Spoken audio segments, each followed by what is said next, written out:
Welcome to Hoffman's Hunting Heritage. From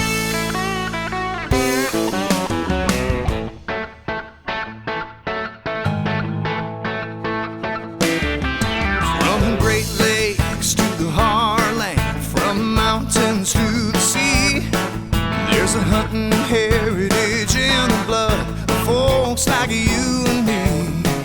With rut and bucks and goblin struts, it's hunting that we love. Mother Nature guides us on this land, and we give thanks up above. This hunting heritage is a bond that never fades away. We're your camo wearing family from across the USA. So fill your cup and listen up, y'all mean so much to me. It's time for the show, so go grab your bow. This is a wild place to be.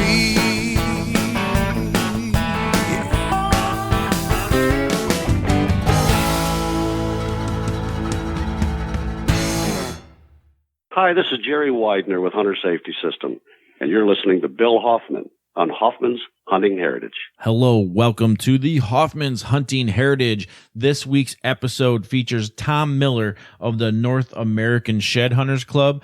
Tom is a fanatic when it comes to finding lost antlers in the woods. Well, I don't know if they're lost. They just haven't been found yet, right, Tom?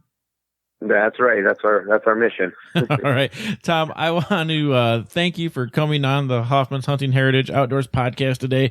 And I'm super excited to have you on the phone because I absolutely struggle with finding sheds.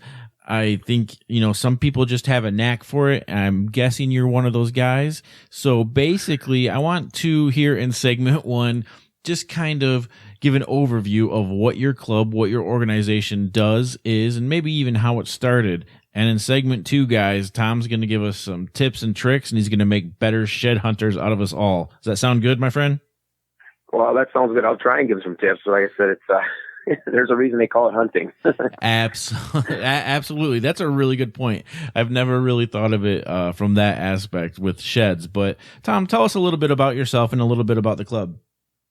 Well, yeah. Well, I'm a vice president of the North American Shed Hunters Club, and we started back in the early '90s. Actually, a group of shed hunting enthusiasts in northern Minnesota actually established the club, and Jeff LeBaron and a few of his buddies up there. It was kind of a neat time period. The shed hunting was starting to get a little bit popular, and people were starting to look for new ideas. And obviously, the trophy end of deer hunting was starting to hit an all-time high. The Hanson buck was recently harvested, and kind of put hunting on the radar as national media news and everything else. And so they had a buck that was wandering actually around the Twin Cities up there. It was labeled the Minnesota Monarch, and to this day, it's the largest whitetail that's ever walked the face of the earth on fair chase land.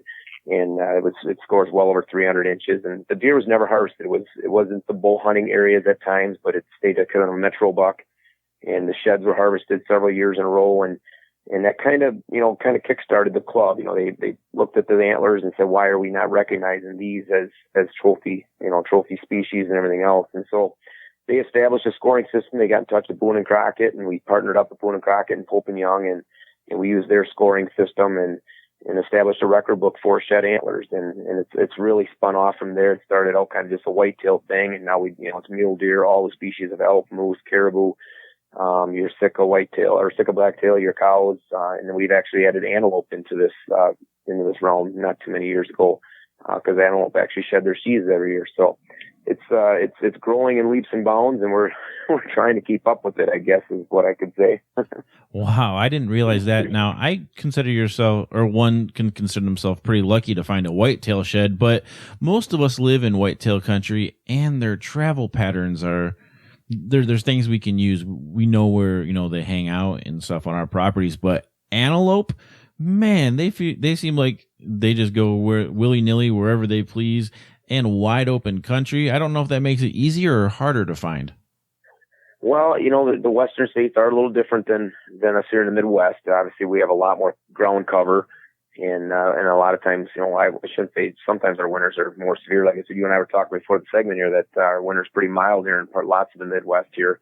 So we're not getting up the herding up of the deer and stuff like that. But Antelope is a tough one, but like I said, the biggest thing you have there is you have open ground cover. So, but the one thing about antler sheaths, they do not last very long. They're actually a little bit of a different fiber and a different growth material than actual antler.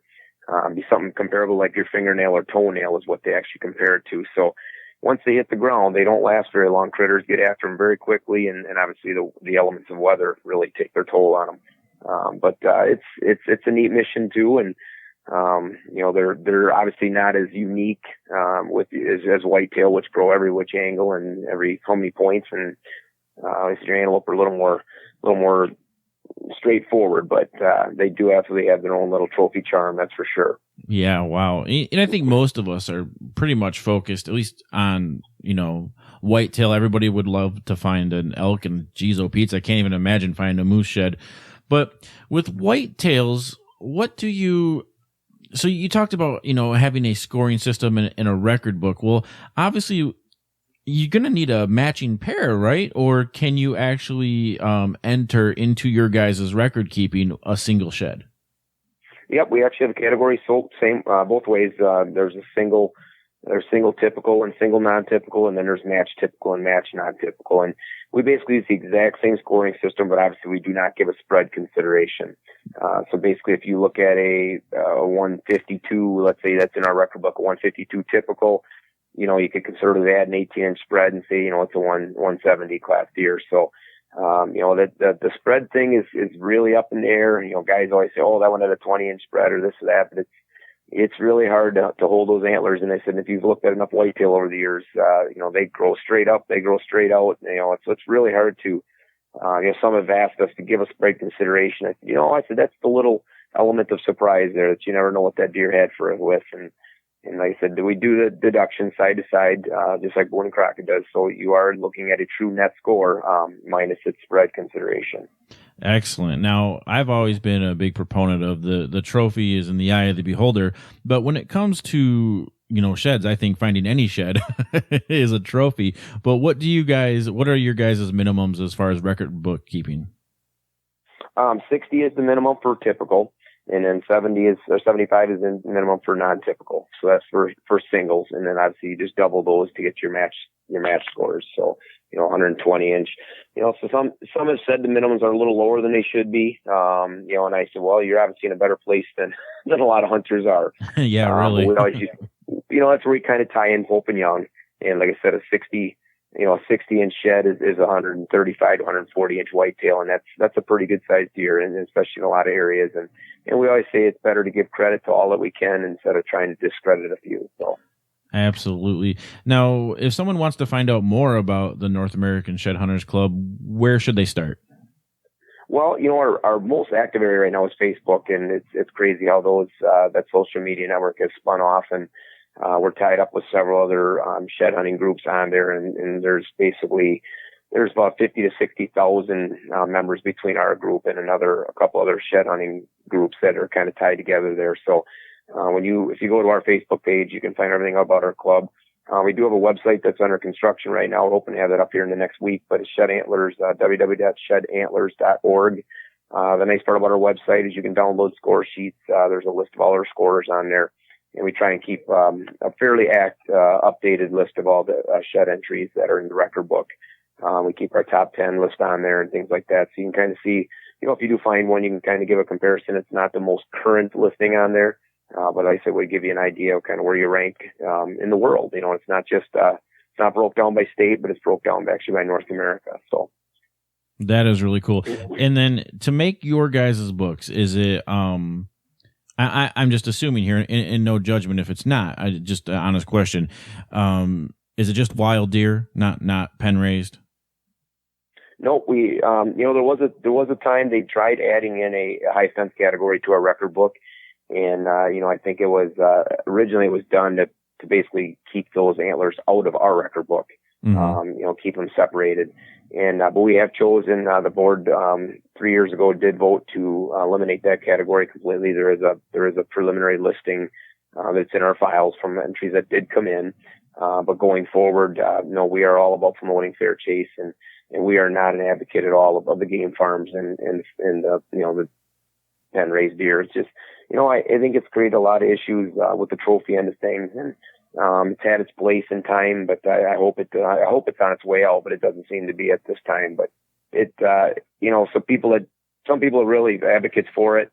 But anybody that's in the natural resources end of things, or especially in these, the trophy end of things with record keeping, whether it's Boone and Crockett, Pope and Young, or the North American Shed Hunters Club, it is just a complete nightmare to try and separate those two. And, people that are for it say, well, it's no big deal. We want to shoot these deer, but they don't realize that those deer, over the centuries or decades may end up in the record book, and it's just kind of a nonstop battle for us to try and discredit the ones that are in.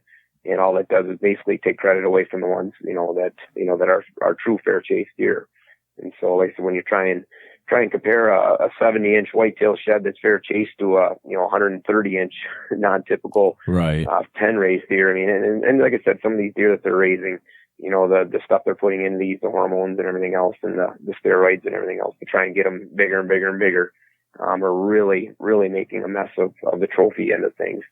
And like I said, the other thing too is there has been a lot of links to CWD and in some of those areas, and here in Wisconsin we battle it, and it did come from game farms. They proved that. So, that's something that's jeopardizing, our heritage and our traditional hunt, and like I said, the welfare of our future for our kids and everything else.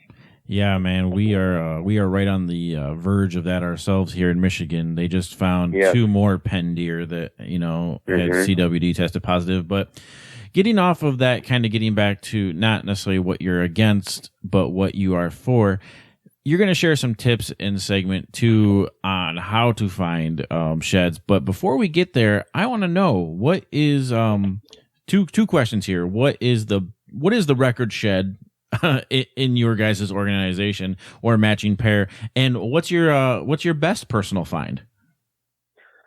Best personal find, that's this last year, kind of, that'll tie into my story at the end. But I had a local legend here. Actually, it actually is a 5-point that only scores only scores 80 inches as the 5-point, but it had a 9.5-inch drop on it. And holy cow! Kind of unique because I had a picture of this deer in my food plot on January 5th of 2016, and I never realized that he had a drop or how big he was. It was a picture quite a ways away from the camera, and I went back on January, about the 28th. We had just gotten back from the youth wrestling tournament here, and my boys were all taking a nap, and I saw I was going for a hike, and got back in the woods here about 100 yards behind the house, and here this monster shed's laying. And I went back to my cameras then and looked at all my pictures, and here I found out I had a picture of him on January 5th and never even knew it. And it was amazing how the deer stay secret and everything else. And we tied a lot of the neighbors. Nobody really talked about it a whole lot. And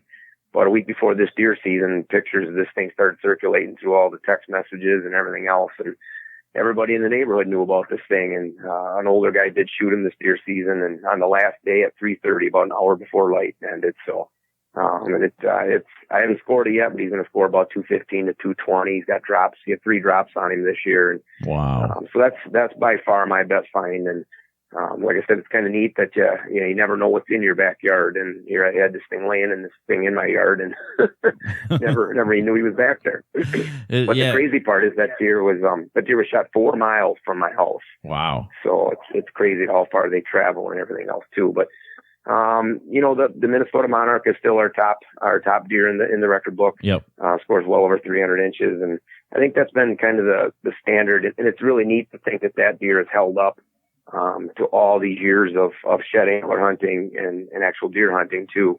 And how, if you look at that deer, it's better than anything that's in game farms. It's maybe not score wise, but to think that thing grew in natural elements, just by Mother Nature is insane. And so when you compare it to stuff that's been pen raised and hybrid and everything else, and it still tops off basically everything that's been out there. Yeah, that's absolutely amazing. Now that people are actually out actively looking for sheds, not just tripping over them. But yeah, that's really great as far as, that holding up over all these years, especially now with shed hunting getting more and more exposure. There's more people actively looking for sheds, that the Monarch is still there. But I want to one time get out the Facebook page and the website again for us real quick, and then we'll head to commercial break. Yeah, our Facebook page is just the North American Shed Hunters Club. You can search that, and it's a public one. You don't have to do anything special to join up with that. So just like that page, and so it'll keep you up to date on everything we got going on. And then our website is www.shedantlers.org. Shedantlers.org. I said it is under construction right now, but I said that within the next week you'll have everything, all your resources. Like I said, you can download score sheets on there, a complete list of scorers. And one thing about scores, if there is not a score near you that's on our website, any Pope and Young or Boone and Crockett scorer can score your antler for you and get those entered in the record book. So the nice part, I said, they can get the score sheets right off our website, and like I said, all the other information on our shows and everything else that we're doing. We'll keep you updated on everything we can there. Tom, I want you to give me a quick rundown of, how you find antlers, and I guess we'll stick with whitetails, and like the tips and tricks, the best places. Where should someone start if they've never found one before? Well, every winter's a little different, and I like to think that it'd be nice if everything would stay consistent. But a good shed hunting spot one year is not traditionally maybe the greatest the next year. So you kind of got to do your research each year. Like I said, if you got a severe winters, a lot of times make it a little easier on the shed hunting. Get the deer herd up a little bit, and get them into their wintering yards and things like that. But some winters, like what you're having right now in Michigan, is going to be an awful tough one. Maybe deer are really spread out, and like I said, the food sources are all over the place, so it's really hard to get them concentrated. But typically, you want to try and find their food source. Like I said, food plots have gotten to be a big time draw for shed hunting. We tied up with Arrow Seed Company a couple years ago, and they do some really good stuff with their food plots and making, I said, finding a wintering area for those deer. But like I said, finding that wintering area. So the hard part is we kind of find a happy medium here. We like to preach, get out and do your scouting, do some research, see where these deer are at during the wintering months. But you kind of got to be a little careful there too, because there's two ends of that spectrum. One is you can drive those deer out of your area. If you got a deer that's several bucks that are wintering together in your backyard, and you get back there every couple of days to check your trail cameras, you might be driving those over to the neighbor's yard where they're going to drop their antlers.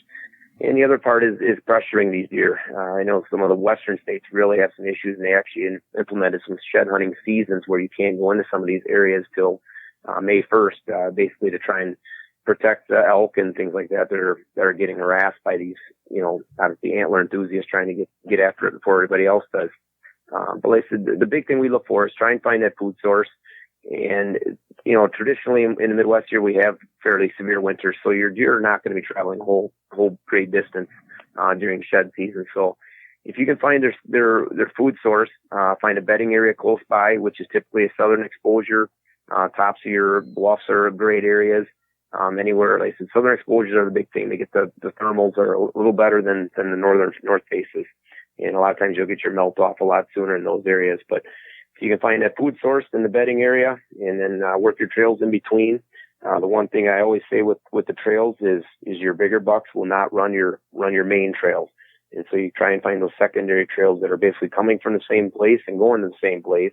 But basically, like I said, not running the same trails that your does and fawns and smaller bucks might be on. So right. That's kind of a quick shot at it, but it sounds real easy, doesn't it? Yeah, you just go for a walk in the woods and find antlers laying on the ground, right? Exactly. That's all to it. Now, I've one tip I've often heard, and it's never worked out for me, but I wanted to ask you because you know a lot more than I do, is like ditches and the side of roads and where crossings are, because the idea being that when they jump, the antlers jostle off. Have you found that to be true? Well, there is that. Any areas of transition or things like that, yeah, jumping over a fence line. I got a buddy of mine that he believes in it, and he'll actually walk he'll go run parallel with the road, like 10 feet off it, and try and trails that cross in the woods. Where a deer might get spooked and run into the woods a little quicker. It has produced some sheds over the years. I found them along fences a few times, and I've actually found a couple in ditches. And it does make sense. There's a couple of videos that we've shared on our Facebook page of actual antlers. People are videotaping an elk or a mule deer or something, and the antler pops off, and you can kind of see that there's someone he takes off, or running and things like that, anything that can jostle it. Some people believe in these shed traps, and that's one thing we do not condone whatsoever or endorse. An antler is really not going to come off until it's ready to.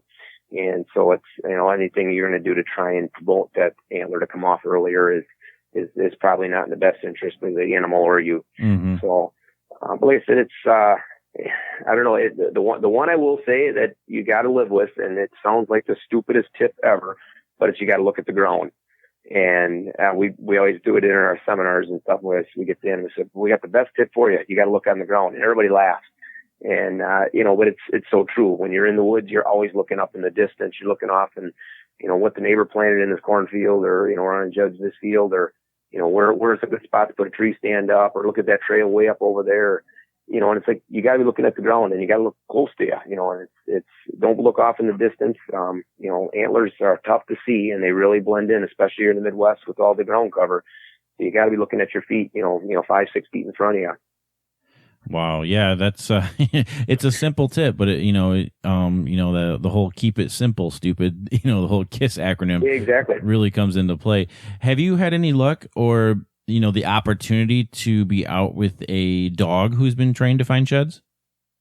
No, I have not personally, but we have several members that are very active in that, and it's a lot of them have labs or retrievers and things like that are you can train a dog to find anything, and I mean they can you look what they do in the police end of things and everything else. I mean they can sniff out anything. So a lot of guys have gotten in a training mode with that. Basically, my dog, I threw a small shed out there last year and used it as a chew toy. I'm hoping that maybe one of these days they'll wander off in the woods and bring me something.